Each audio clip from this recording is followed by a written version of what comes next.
channel. Today's video is special because I'm going to share my own story why I moved to Dubai and from long time I have been waiting to make this video but time नहीं हो पा रहा था जिस basis में मैं ये video upload नहीं कर पा रहा था। जैसे ईयर एंड होने वाला है 2023 खत्म होने वाला है तो मैं सोचा क्यों ना जो भी मेरा पेंडिंग कंटेंट है उसको खत्म करते हैं, उसके बाद फ्रेश कंटेंट रहेगा। जैसे मैंने टेलीग्राम ग्रुप पे पोस्ट किया था कि 2024 पे मैं फुली एक्टिव रहूँगा इस चैनल पे। जो भी मेरा ट्रेडिंग जर्नी रहता है, जो भी मैं ट्रेड करता हूँ फॉरेक्स का या क्रिप्टो का, सभी एनालिसिस मैं आप लोगों के साथ शेयर करूंगा। बिकॉज मैं स्टैटिस्टिक देख रहा हूँ, मेरा जो ऑडियंस बेस्ड है वर्ल्ड वाइड है। मोस्टली जो ट्रेडर है India, Pakistan, Bangladesh, Dubai and उसके साथ यूएस, यूके, कैलिफोर्निया, फिलीपाइन से बहुत सारे ऐसे मेंबर है, ट्रेडर है जो मुझे पर्सनली मैसेज करते हैं कि भाई आप कंटेंट अपलोड करो, हमें बहुत सारे चीज़ें आपसे सीखना है, आप अपने फ्यूचर के लिए हमें खुद को इंप्रूवमेंट करना। So I decided to make content for them in 2024 and if you are new to this channel then make sure to subscribe and press the bell icon so that जो भी मैं new video upload करूंगा तो आपके पास notification आ जाएगा।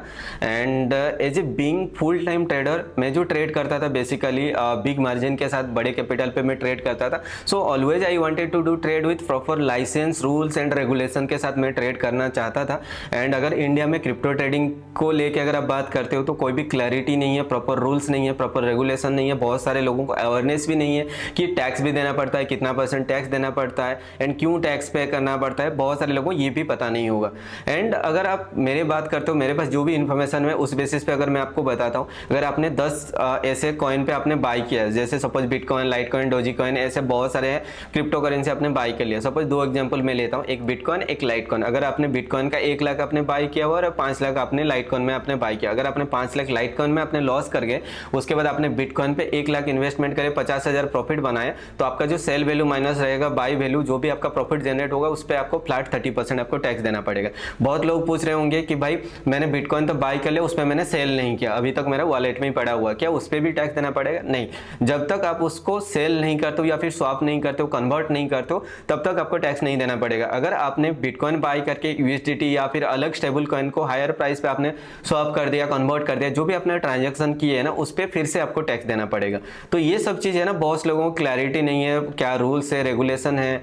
And उसके साथ अगर आप फॉरेक्स को भी देखते हो टैग किया जाता है एज ए इलीगल, ठीक है। So lack of rules and regulation के चलते I decided to moving out to a country where allow करेगा ट्रेड करने के लिए प्रॉपर क्लैरिटी के साथ। सो मेरे पास 2 ऑप्शन था, एक था सिंगापुर, एक था Dubai. So I decided to move Dubai. जिन था वो मैं आज एक्सप्लेन करूंगा। So I move to Dubai to registered my own company and proper licence के साथ मैं उस पर मैं ट्रेड कर पाऊंगा।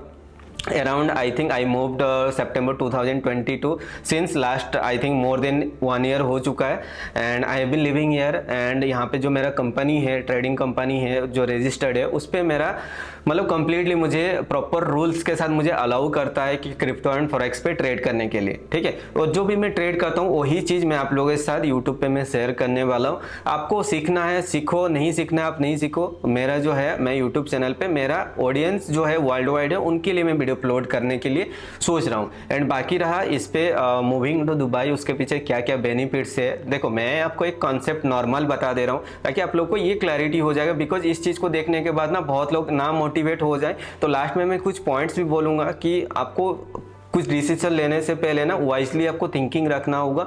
बिकॉज यहाँ पे सर्वाइव करना भी इतना इजी नहीं है, ठीक है। बिकॉज बहुत एक्सपेंसिव है, उसके रिगार्डिंग हम लोग लास्ट में बात करने वाले।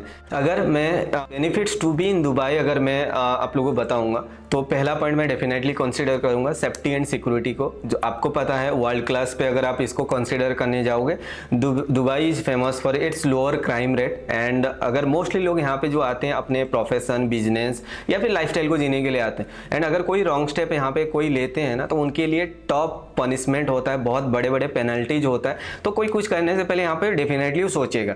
एंड सिक्योरिटी की बात करते हो, अगर रात को अगर 3 बजे भी आप जाते हो ना with carrying iPhone, jewelleries and cash साथ में लेके आप जा रहे हो ना, तो आपके मन में कोई नेगेटिव थॉट्स आएगा ही नहीं। बिकॉज एनवायरमेंट भी ऐसा कुछ है एंड यहाँ पे आपको डरने की कोई ज़रूरत भी नहीं है। बिकॉज बहुत सारे रूल्स रेगुलेशन है, स्ट्रिक्ट रूल्स हैं एंड खुद को आप सेफ फील कराओगे ही डेफिनेटली। एंड उसके साथ सेकंड पॉइंट में अगर कंसिडर करूँगा, डेफिनेटली बिजनेस हब है, बहुत सारे अपॉर्चुनिटी है बिजनेस करने के लिए, ईजी है यहाँ पे।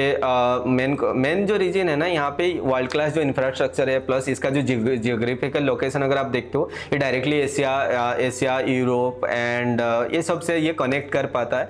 एंड थर्ड पॉइंट अगर आप देखोगे, ये फ्लाइट कनेक्टिविटी अगर मैं देखता हूँ, जैसे मैं बहुत ज़्यादा ट्रैवल करता हूँ, अगर लास्ट ईयर देखोगे बहुत सारे हम लोगों ने ट्रैवल किए, इस साल का भी बहुत सारी चीज़ें हैं, तो एक फ्लाइट कनेक्टिविटी अगर आप देखो, डायरेक्टली हर एक कंट्री का ऑलमोस्ट डायरेक्ट फ्लाइट है, जो एक टाइम सेव करता है। अगर मैं इंडिया की बात करता हूँ, मेरा वहाँ पे अगर मैं बोलता हूँ भुवनेश्वर से अगर मुझे कहीं जाना होगा, तो मुझे वहाँ से मुंबई का फ्लाइट लेना होगा या दिल्ली हैदराबाद कहीं जाना होगा, वहाँ से फिर अगर डायरेक्ट फ्लाइट है, तो जैसे मैं लास्ट टाइम जब ट्रैवल किया था, तो मुझे कैसे जाना पड़ा था, भुवनेश्वर से मुंबई, मुंबई से जूरिक से फिर हिथ्रो, तो बहुत सारे ऐसे टाइम्स वेस्ट होता है। बट वही चीज़ मेरा यहाँ पे बेनिफिट हो रहा है कि हाँ, अगर कहीं पे ट्रैवल करना है, डायरेक्ट फ्लाइट है, वहाँ पे लेके हम लोग डायरेक्टली पहुँच सकते हैं, तो ये मेरे लिए बहुत बड़ा प्लस पॉइंट है। उसके बाद लास्ट में अगर मैं कंसिडर करता हूँ टैक्स, ऑब्वियसली अगर आप इंडिया में ट्रेड करते हो या फिर अपने कंट्री पे आप जहाँ भी ट्रेड करते हो, पाकिस्तान, बांग्लादेश, तो डेफिनेटली आपके कंट्री के रूल्स के हिसाब से आपको टैक्स पे करना पड़ता है। ठीक है, नो डाउट हम भी जो भी अर्न करते हैं इंडिया में, उसके ऊपर आपको टैक्स तो डेफिनेटली देना पड़ेगा। बट जैसे मैं यहाँ पे, मेरा कंपनी रजिस्टर्ड है, मैं यहाँ पे ट्रेड कर रहा हूँ, तो मुझे ऑलमोस्ट यहाँ पे कोई टैक्स देना नहीं पड़ रहा है। अगर मैं यहाँ पे कोई सर्विसेज रन करता, लोगों को कंसल्टेंसी देता यूएई के अंदर, कोई भी कमर्शियल मतलब बिजनेस को रन करता, देन मुझे यहाँ पे कॉर्पोरेट टैक्स देना पड़ता है, जो 9% होता है। आई थिंक मुझे जितने याद आ रहा है 375 के AED के ऊपर अगर ईयरली इनकम आपका प्रॉफिट है, तो उसके ऊपर आपको टैक्स देना पड़ता है 9% का कॉर्पोरेट टैक्स, एंड 5% तो आप लोग प्रोडक्ट परचेज करते हो, वहाँ पे वैट आप देते भी हो। ट्रेडर की बात करते हो कि ट्रेडर के लिए क्या बेनिफिट है, मेरे लिए क्या बेनिफिट है। एक तो चीज़ है, क्रिप्टो को यहाँ पे बहुत ज़्यादा अप्रिशिएट किया जाता है। आप क्रिप्टो से डायरेक्टली मतलब क्या प्रॉपर्टी बाई कर सकते हो, क्रिप्टो से आप सुपर कार बाई कर सकते हो, एंड बहुत सारे ऐसे ATM है, क्रिप्टो ATM से, जहाँ पे आप डायरेक्टली कैश निकाल सकते हो। ठीक है, तो ऐसे बहुत सारे बेनिफिट्स है, बेटर लाइफस्टाइल आप लोग को तो मिल ही रहा है। तो ये सब चीज़ देखने के बाद ना, मेक श्योर मतलब आप ये डिसाइड मत कर लेना कि आप भी आ जाओगे दुबई और आप यहाँ पे सर्वाइव कर लोगे, नहीं हो पाएगा। उसके लिए बहुत सारी चीज़ें बैकएंड रहता है, आपको मतलब बहुत एक्सपेंसिव है। और इसके रिगार्डिंग में कुछ पॉइंट्स आप लोगों के साथ भी मैं शेयर करूंगा, बिकॉज अगर बहुत लोग मुझे मैसेज करते थे कि भाई मैं दुबई आऊँगा तो मुझे क्या करना होगा, या फिर मुझे आना चाहिए नहीं आना चाहिए, मैं कोशिश करूँगा उस सब पॉइंट को क्लियर करने के लिए। देखो, मैं इस दुबई आने से पहले मैं आप लोग को 2 चीज़ करना पड़ता है, मैं उसको 2 पार्ट में मैं डिवाइड करूँगा। पहला जो चीज़ है ना, आपका मंथली यहाँ पे जो एक्सपेंसेस होने वाला है, 2 to 3 लाख आपका एक्सपेंसेस डेफिनेटली होने वाला है, अगर आप यहाँ पे एक डिसेंट एंड कंफर्ट लाइफ को जीना चाहते हो। अगर आप बोलो कि भाई उससे सस्ता में भी हो जाएगा, मेरे फ्रेंड्स लोग वहाँ पे हैं जो जॉब करते हैं, वो लोग तो 10,000 1 लाख पे भी वो लोग कर देते हैं, बट वो सिचुएशन है। बट अगर वही सिचुएशन आपको मैनेज करना, तो फिर आपको यहाँ पे क्यों आना है, सिंपल है ना। तो आप उससे बेटर तो आप अपने कंट्री, ऑन कंट्री पे आप उस चीज़ को आप कर सकते हो। अगर एक 2 BHK का अपार्टमेंट आप मतलब लेते हो रेंट पे, तो अराउंड आपको 1 लाख से 1,20,000 40,000 के आसपास आपको रेंट ही आ जाएगा। जो मेजर एक्सपेंसेस है, आपका टोटल एक्सपेंसेस का 50% आपको रेंट पे ही आ जाता है। उसके साथ आपका जो रेस्ट रहेगा, अगर आपका व्हीकल रहेगा तो उस पर फ्यूल वगैरह उसका एक्सपेंस अलग है, ग्रोसरीज का अलग है, दीवा का बिल अलग है। ठीक है, तो ये सब चीज़ अगर आप देखो 20,000 40,000 इलेक्ट्रिसिटी बिल देना पड़ता है। इंटरनेट का अगर आप देखोगे तो 20-25,000 आपको इंटरनेट बिल देना पड़ता है। ग्रोसरीज के बात करते हो, अगर ऐसे बहुत सारे एक्सपेंसेस है, पर्सनल एक्सपेंस भी आप करोगे ना, आप अगर बाहर रहोगे तो आपके लाइफ के लिए तो आप कुछ तो एक्स्ट्रा भी करोगे।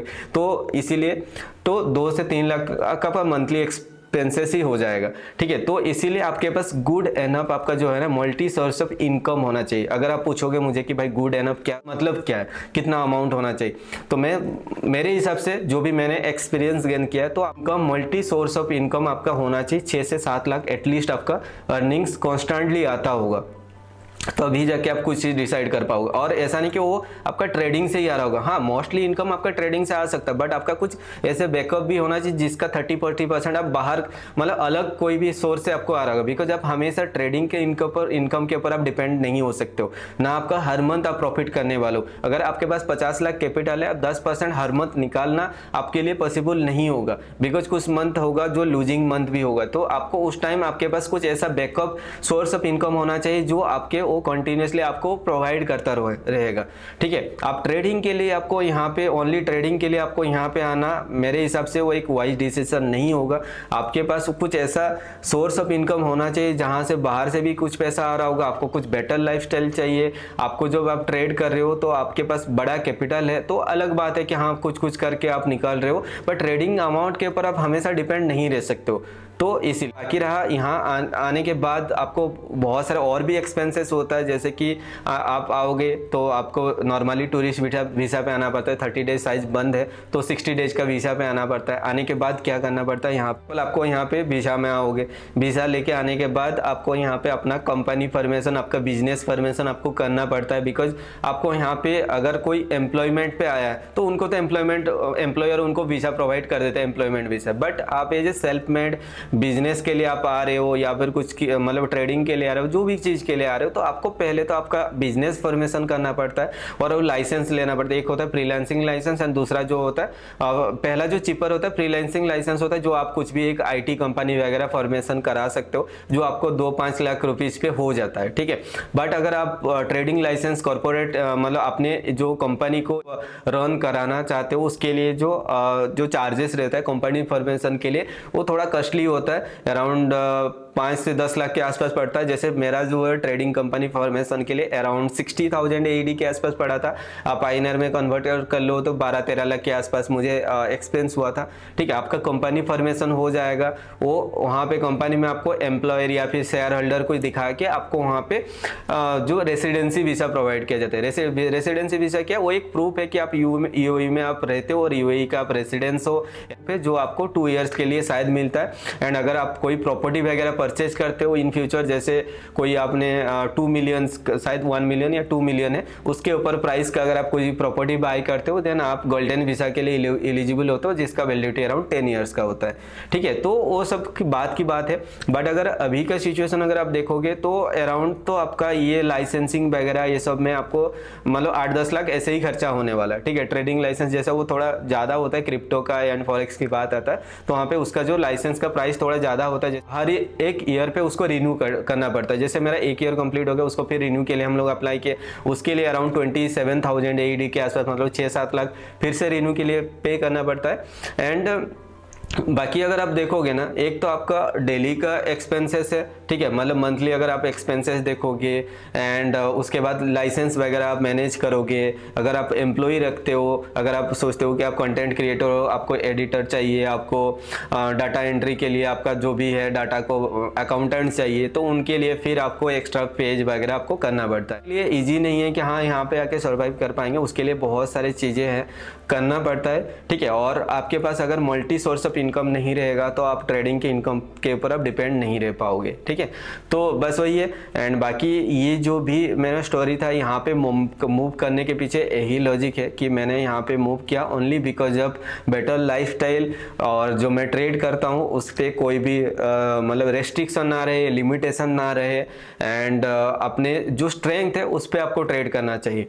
जहाँ पे आप प्रॉफिट बना सकते हो वहाँ पे आपको ट्रेड करना चाहिए। और जो बिगनर्स लोग रहते हैं मुझे पूछते हैं कि भाई आप हमें ट्रेड करना चाहिए तो किस में ट्रेड करना चाहिए, तो मैं उनको सजेस्ट करूंगा आप स्टॉक में ट्रेड करो, जहां पे डेली के ऐसे 10-12% ROI का मूवमेंट भी हो जाए तो बहुत है। ऐसे बहुत सारे ऐसे स्टॉक्स भी है जो अच्छा मूवमेंट देता है, दिन में 50% 60% ROI का मूवमेंट देता है। अगर आप उस मूवमेंट को कैप्चर कर पाओगे तो आपके लिए बहुत ईजी रहेगा।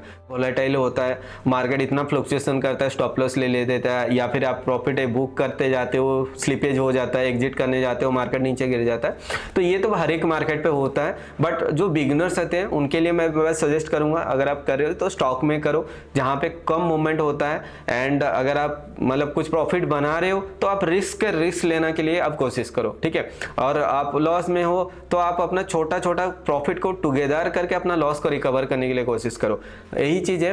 एंड बाकी मेरा मूव होने के पीछे रीजन वही था कि मैं जो भी ट्रेड कर रहा हूँ वो मेरे पास क्लैरिटी होना चाहिए, वो सही है या गलत है। तो ये होपफुली आपको आज का जो वीडियो है अच्छा लगा होगा। एंड जैसे मैंने आपको बोला था 24 का मतलब कोशिश करूंगा मैं 1 जनवरी से मैं वीडियो अपलोड करूं, ताकि मैं पूरा ईयर आप लोगों के साथ एक्टिवली एटलीस्ट वीकली 2-3 वीडियो तो मैं अपलोड करूंगा डेफिनेटली।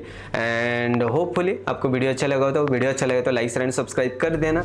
एंड मिलते हैं और एक नेक्स्ट वीडियो पे, तब तक के लिए बाय बाय।